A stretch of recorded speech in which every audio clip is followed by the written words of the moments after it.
In today's video, we're going to make the easiest and tastiest 100% carnivore tacos.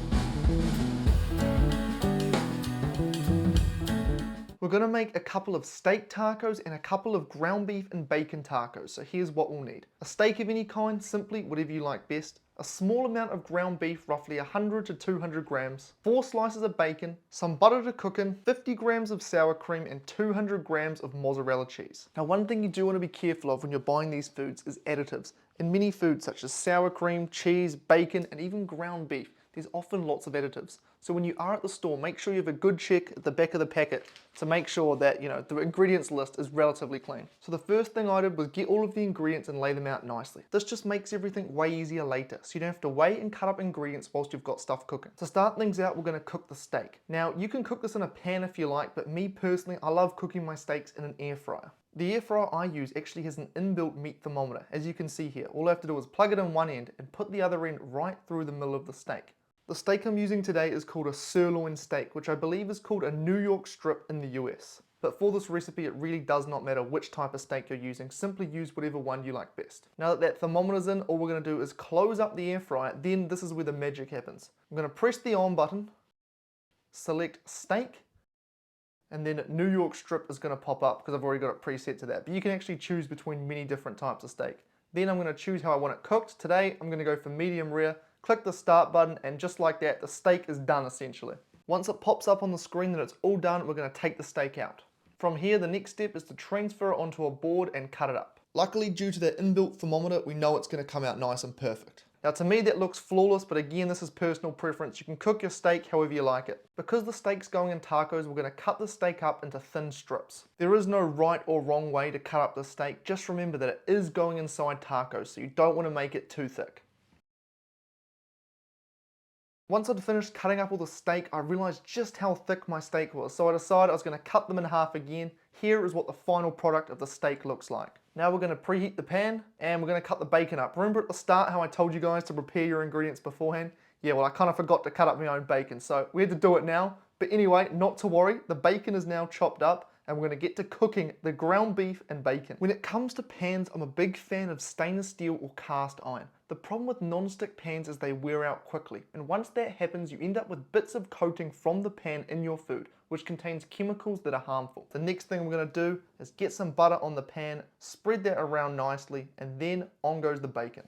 Bacon is one of those foods you really want to be checking the ingredients on. I've seen bacons at the store that are only like 70% pork, which means 30% of the bacon is just additives. Once the bacon is completely cooked through, you're going to add the ground beef. It's funny, because where I'm from in New Zealand, ground beef is actually called mince. But when I first started making these videos, I would call ground beef mince, but I get so many comments of people saying, what is mince? Because such a large proportion of my viewers are from the US, I decided, you know what, I'm just going to start calling it ground beef. So now what happens is, because I've said it so many times in video, the word ground beef is ingrained in my psyche. So I'll be in conversations with people from New Zealand and I'll call it ground beef, which nobody, and I mean nobody, calls it ground beef in New Zealand. So American lingo has taken over my vocabulary. Anyways, once the ground beef is cooked all the way through, we're just going to take that off and put it in a bowl next to our steak. This is what we're looking like so far. If you want all your carnivore foods to come out perfectly like that every time, I highly recommend the Tastee Air Fryer. In the past, I've been pretty reluctant to use air fryers. Usually they've got terrible coatings which leak into the food and they're super inconsistent. But the Tastee Air Fryer comes with a non-stick, non-toxic ceramic coating. And the fact that you can simply insert the probe thermometer, click a button, and come back later to perfectly cook food every time is incredible. I actually reached out to them to get a code so you guys could get one at a discounted price. They've got their Golden Perfection sale on now, so if you use my code MXGM, you'll get $30 off. On top of that, you also get a free gift. It's seriously insane value. So if you want perfect carnivore meals every time, I highly recommend you head over to tasty.net/maxgerman. Or you can go to the description of this video and click the top link, which will take you directly there. There's also another link where you can buy directly from Amazon. Now we're cooking the tacos. For this, you'll want a clean pan on a medium-high temperature.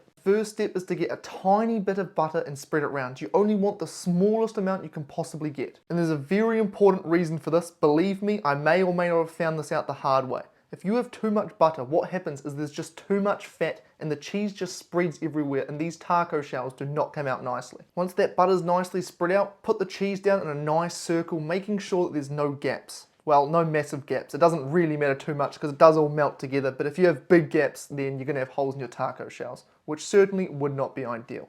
Anyways, once those start to crisp up, what we're going to do is we're just going to go around the outsides and make sure that it's not sticking. So far, we're looking pretty good. Then at this stage, we're just going to give it a flip over. Once both sides are nice and crispy, we're going to take it off and put it into our taco holder. You can get taco holders for very cheap, but if you don't have a taco holder, I'll show you what you can do in a sec.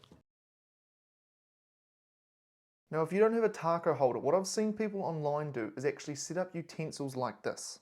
Then you simply place the taco shell over the utensil like this, and it dries into that nice taco shell shape. We're going to go through and do the exact same process for the other 3 tacos. When it comes to how much cheese to use for each taco, it really is a personal preference thing. If you want really big tacos, you can make them really big, and if you want small ones, you can make them really small. What I did notice, however, was the first 2 that I made were slightly smaller than I liked, so I decided to make the final 2 tacos ever so slightly bigger. And again, you want to make sure there's no gaps in your taco, so as you can see here, I'm just topping it up to ensure that it's all filled in nicely.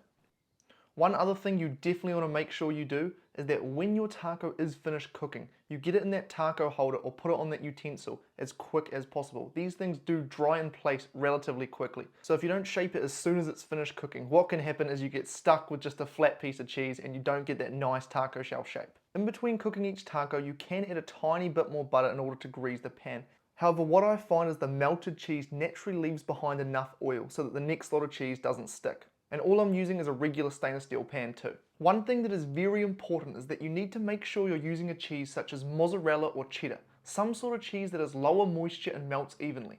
The other day I tried making this recipe using Tastee cheese, which is like a mature cheddar, and because it is a harder aged cheese rather than a softer melting cheese, it didn't spread nicely and it just stuck to the pan. So make sure you are using the right type of cheese. If you want some soft shell tacos, what you could do is simply cook up an egg omelette and wrap the rest of your ingredients in that. One thing you definitely want to do is go through and make sure that every part of the bottom of the taco shell is off before you flip it. Because it is just cheese, it is more prone to sticking to the pan, and if you try to flip it while some is still stuck to the pan, it's not going to end well. Anyway, we're going to take that final taco off now, and this is what we've got. Now it's time to make up the tacos. First things first, we're going to get our taco shells and just spread sour cream throughout them. Once that's done, we're going to fill 2 of our taco shells up with steak. The taco shells I made today are very small, so I am going to have lots of leftover ingredients, but to avoid this, you can simply just make bigger taco shells. Once we've got 2 tacos nicely filled up with steak, we're going to fill the other 2 up with that ground beef and bacon mixture that we also made earlier. Then finally, we're going to go through and top them all with some cheese. And there you have it, carnivore tacos. Anyway, as always, great speaking with you, and I'll see you next time.